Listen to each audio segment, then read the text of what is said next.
This place was your original bath chamber, perfect for avoiding prying eyes. I wonder if anyone is using it now. Huh? The smell is... Wait, don't go in yet! Who's there? Oh, the little gray fry in pink sea hair.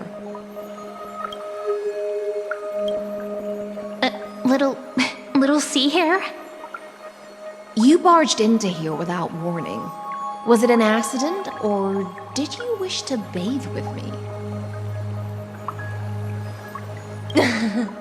What's wrong?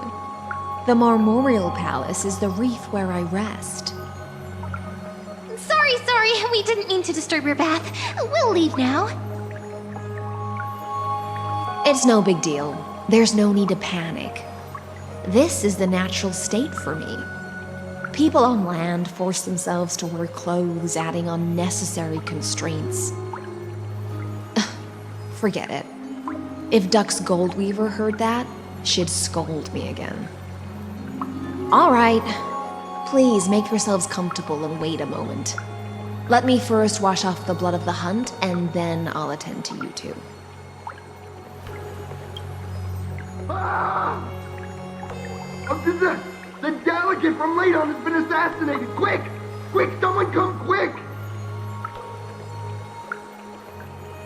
Ah, the broken crab shell surfaces. I was worried it had been washed away by the current. Just a regular cleaning. No need to be so surprised. I see. No wonder there was a faint smell of rust in the air before I even entered. Why? Is it because the Ladonians refused to contribute troops to the Flame Chase journey? Or just because they offended the Imperator? Because the new era of the Flame Chase doesn't tolerate stagnant blood. For the ignorant masses who cling to outdated laws, only bloodletting can wake them up. Right now, the rebel forces on the frontier are rising, and Ladon has been secretly supporting them. They loudly chant the slogan, "Return to the Era Chrysia," unwilling to relinquish military power. They're just building momentum for the rebellion. Thinking is a right given to citizens by the Imperator. I won't interfere with your thoughts. As long as you don't try to reverse the current of the times, you and I will both be free. But, Miss HYSILENS, I can't even hear the slightest hint of joy in your words.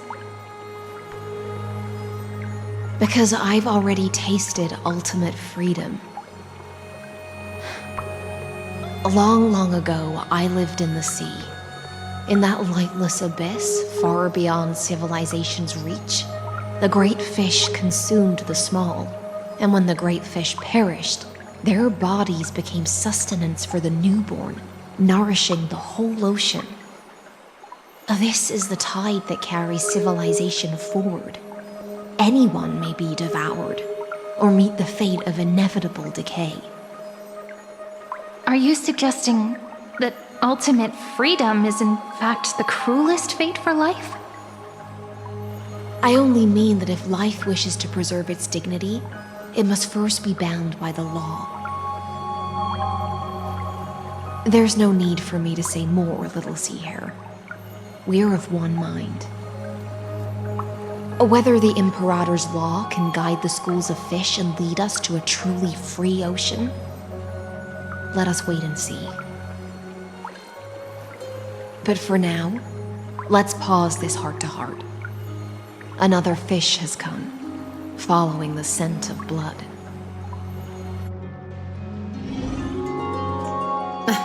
Being your subordinate is such a tragedy. I'm always having to worry about the messes you leave behind.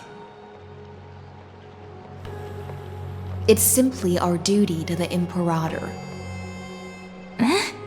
All ready to go in an instant. Miss HYSILENS, you truly are impossible to predict.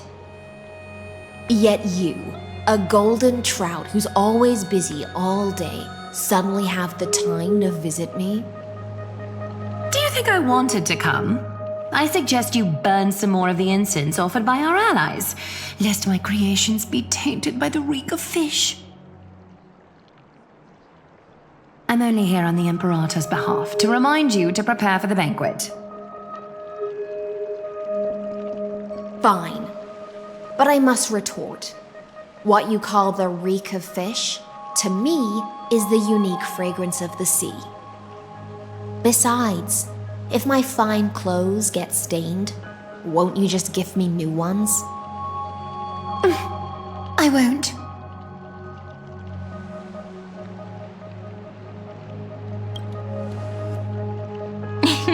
You sensed it too, huh? By the way, you both just mentioned a banquet. Could you elaborate on that? Oh, right, you don't know. Every time before a battle, or after a victory, the Imperator holds a grand feast for the Chrysos heirs to lift our spirits. For us warriors who swim constantly between life and death, these feasts are more worth looking forward to than victory.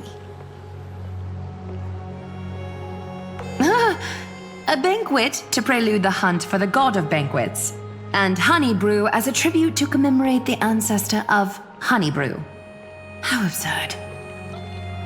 Don't look so grim. All has been decided. Since it's a banquet for Fagusa, why not take a leaf out of the Tidens book? Live in the moment and enjoy life to the fullest. I'm not as carefree as you. That little Dolos kitten is already causing enough trouble for me. And on top of that, I still have tailoring commissions to complete. By the time the cool flame illuminates my eyes, I might not be able to focus as I used to. Aglaea's eyes. Curious about these eyes? People often compare them to jewels. But I've already made my decision to ask romance for eyes that can see everything. I wonder what this world will look like when I take the divine authority.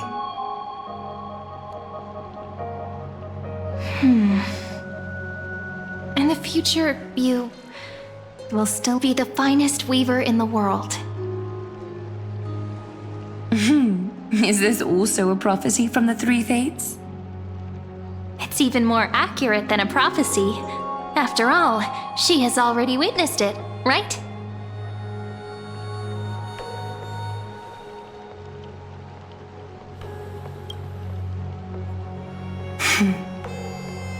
Become a demigod and lose your humanity. That is the only reply I've received in the countless times I've sought wisdom from the prophecy. But destiny's fragments are like stitches. Before they're threaded into splendid garments, no one can see their true charm, can they?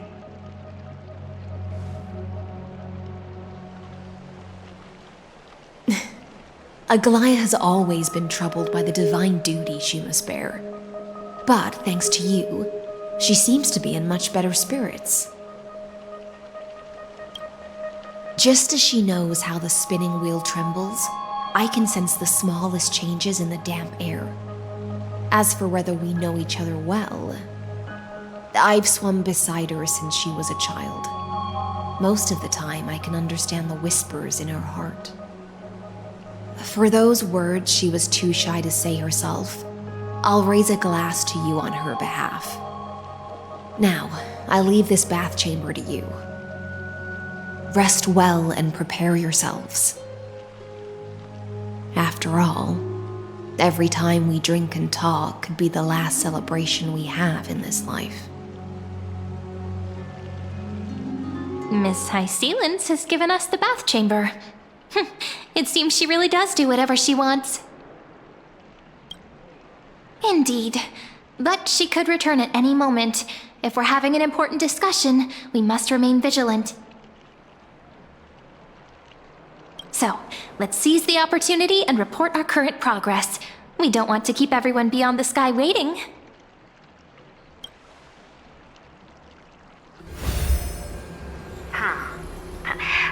that little empress with a candle stuck on her head didn't explicitly say it, she firmly rejected your request to take over the law. Fair enough. Second, Lygus is indeed in this timeline, but since he's somehow connected to that little empress, you have no way to find him. As expected. The road ahead will be long and difficult. It's all just a guess. What? Did I guess right?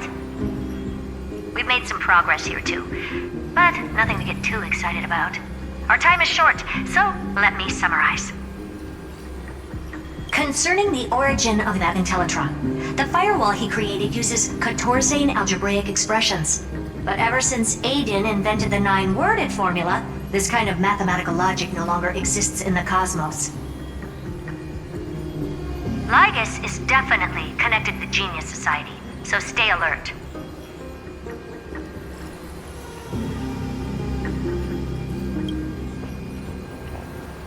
We can first exclude Droidhead themselves. They specialize in minding their own business and wouldn't intervene personally.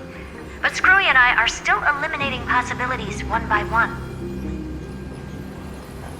Currently, the most likely candidates are these few. The Lord of Silence, Acha. Oh, the 2 Ruperts are also possible. But it would be too boring if it were one of them. We also have the same suspicions for now, but further verification is needed. That's all I have to say. We'll depend on you to continue pushing things forward within this world. Keep in touch regularly, and remember, don't let your guard down.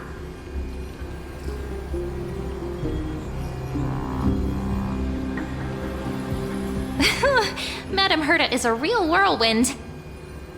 Well then, let's use the banquet Aglaea mentioned as our next starting point. Ceridra's trusted followers should all be present at that time. It'll be a good opportunity to get closer to them. It's settled then. With our great teamwork, we'll be able to deal with anything that comes our way.